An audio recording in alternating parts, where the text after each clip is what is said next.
I want to get into this whole high rake, low rake business, but first I want to thank Skillshare for sponsoring this video and supporting the Chainbear channel. If you're a creative, curious person interested in taking things a bit further, then Skillshare could be the place to help you thrive. It's an online learning community where similarly creative people come together to share in thousands of classes from a range of talented folks on an array of topics including illustration, design, video, and getting freelancing working for you. It can be useful if you're a very beginner or have been a professional creative for years. I use it to explore skills I want to make part of my arsenal and get helpful insight in areas I'm already working in. If you're like me and you need help keeping your ideas on track and manageable, you might get a lot out of Thomas Frank's class in productivity that helps you create manageable systems to stay on top of your ideas and workflows. The first 1,000 of my subscribers to click on the link in the description will get 30% off an annual premium membership so you can explore at your heart's desire.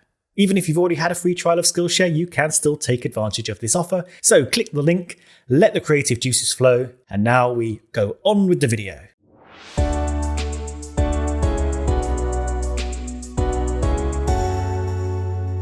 Let's chat a little bit about rake then, because the word on the street is that cars with low rake design concepts like the Mercedes and Aston Martin are suffering more than their high rake competitors as a result of the 2021 floor regulation revisions. So let's look at what rake is and why teams might choose to run one way or the other, what the new rules are around the floor of the car and the impacts they have on the aerodynamics, and what the suspected effects are on the teams and why it might have stymied lower rake car designs.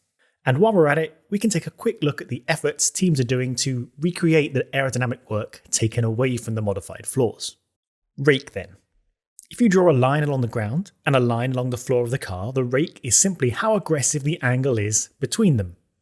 A flat-bottomed car has no rake at all, whereas a car with its nose down and bum in the air has a high rake. Mercedes has stuck pretty firmly to a low rake concept for many years, while Red Bull have been among the most potently rakish cars in the field for the last decade. To get to the bottom of these designs, we need to consider underbody downforce and the diffuser. While most of the aerodynamic downforce that pushes the car onto the ground to give it grip at high speeds comes from the top of the car, generated by air passing over the wings and the chassis, over a third of the downforce comes from underneath the car. Downforce manifests as a result of differing air pressures separated by car bodywork.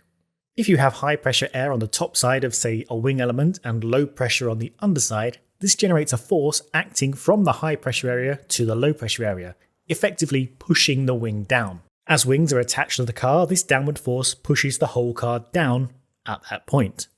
The floor of an F1 car is basically pretty flat until just in front of the rear wheel centerline, where it's allowed to rise up a further 175mm at the back in the area known as the diffuser.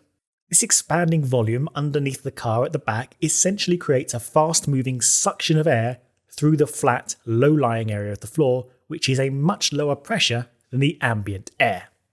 This happens because the airflow at the end of the diffuser has to move with the ambient air velocity. That is, just the normal airflow speed around the car.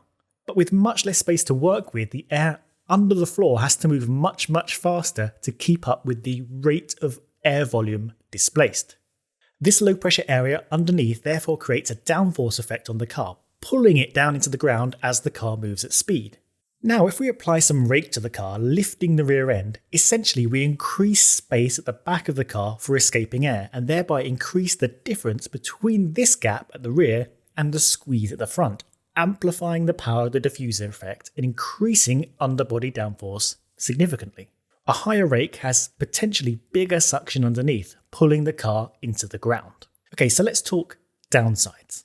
There are some issues with raising the center of mass and inducing roll into the car and so on, but I'm going to stick strictly with aerodynamic effects for now. If you have an area of high pressure air and an area of low pressure air, the high pressure air is going to rush into the low pressure air until they equalize. You can see this when you release the nozzle on an inflated balloon. The high pressure air inside rushes out to the relatively low pressure air outside as you allow a gap for them to merge. And so it is with the car's underfloor. If there's an expanse of very low pressure air under the car, the relatively high pressure air surrounding it is going to want to rush underneath the air, which ruins all the nice clean suction going through the diffuser. Which is why, back in the hardcore ground effect days, cars had skirts running down the sides, physical bits of bodywork that blocked outside air from being sucked into the underbody airflow. These are now banned as those cars had dangerously high cornering speeds. But But you can see how the more you raise your car with rake, the more you expose the sides to the high pressure air around the car and make your diffuser effect more vulnerable. Now, one of the ways teams have been tackling this is with vortex generation. A vortex is just a tight, high energy whirlwind of air you can generate with cleverly exposed wind tips and aero devices.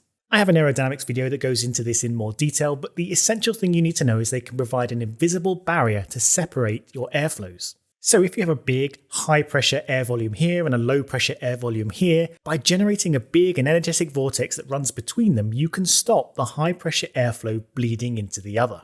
The main vortices are generated right from the front wing and shaped and amplified by turning vanes and other aero devices along the car, but in recent years teams have been adding slots to the long edges of the floor to generate vortices explicitly down the length of the floor edge to create something of a virtual skirt, protecting the low pressure underfloor from the outside.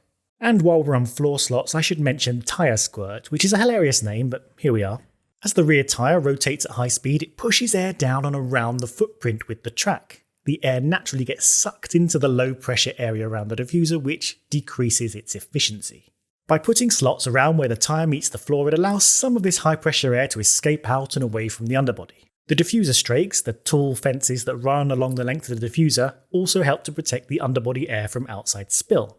Mercedes seem to have preferred to keep a flatter rake concept to minimise aero inefficiency that is inherent through these gaps in the side of the floor. They also run a longer car than Red Bull to gain back from underbody downforce, as the downforce generated is proportional to pressure by area.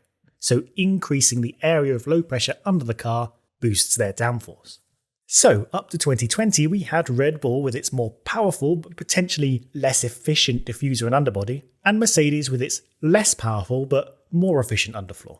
Now for 2021, we have a bunch of rules around the floor that aim to cut back on downforce across the field. Firstly, the rear edge of the floor has been chopped. The actual rules define a forbidden triangular area defined by a line 800mm away from the car centerline, the rear wheel centerline, and a diagonal line between a point 800mm along the car center plane and 650mm along the rear wheel centerline. So this essentially snips a corner off your floor. Immediately you can see this just creates a bigger hole through which air can leak into the underfloor, reducing underbody downforce. Whoa. Furthermore, the regulations got rid of all the slots and mandated that the floor has to be one continuous surface underneath. So that's removed the ability to create these vortices and virtual skirts along the edge of the floor. Also whoa. The tyre squirt management takes a hit too, as the slots were able to help with that effect.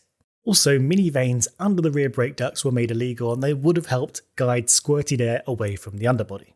That and shortening of the diffuser strakes that hang wider than 250mm from the centerline all add up to a potentially huge increase in high pressure air bleeding into the low pressure diffuser induced suction under the car. What a lot of people expected to see was teams like Red Bull taking the biggest hit, as their high rake floors were even more exposed with the reduced floor area and removal of vortex generating slots. But evidence to date, backed up by implicit statements from Mercedes and Aston Martin, suggest it's these low rake cars that are facing worse consequences out of these changes. And what it looks like, though definitive answers are not yet forthcoming, is that in balance, the gains from a ramped up rear end are greater than the losses from the cut back simplified floors. By which I mean, all cars are losing aero efficiency in chopping back their floors, inducing more leaks and disruption to the underfloor flow.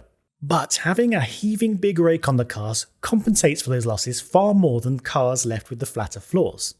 Plus, as Mercedes had to lengthen their car to increase the underbody area, they now have all this length to try and seal up with vortices generated further up the car, something shorter cars like Red Bull might find easier to do. So while we're talking about that, let's have a quick look at some of the ways teams are trying to compensate for what they've lost. If we look upstream, teams have gone much more hardcore in their mid-body aero devices. Turning vanes and mid-wings are stacked like Venetian blinds in an effort to steer air, generate and boost vortices along the edge of the car. We're seeing little turning vanes around the back of the car to help push some of the air inwards and create flows that encourage the tyre squirt to tend away from the diffuser as much as possible. Now, while I say all this, there's still a lot of speculation on the 2021 regulations' effect between cars of different rakes. It may be far less about the rake and more about the areas of development, or any balance of the combination of matters. We will have to keep watching and see what bears out as the season unfolds to gain more clues and insight into Red Bull's potential leap forward and see if they can sustain this attack on Mercedes' previous dominance. And this is curiously a fairly moot talking point, as in 2022 the revolution in regulations means much more underbody aerodynamic work is allowed, which is incredibly exciting, but will have next to no connection to what's happening with this year's cars.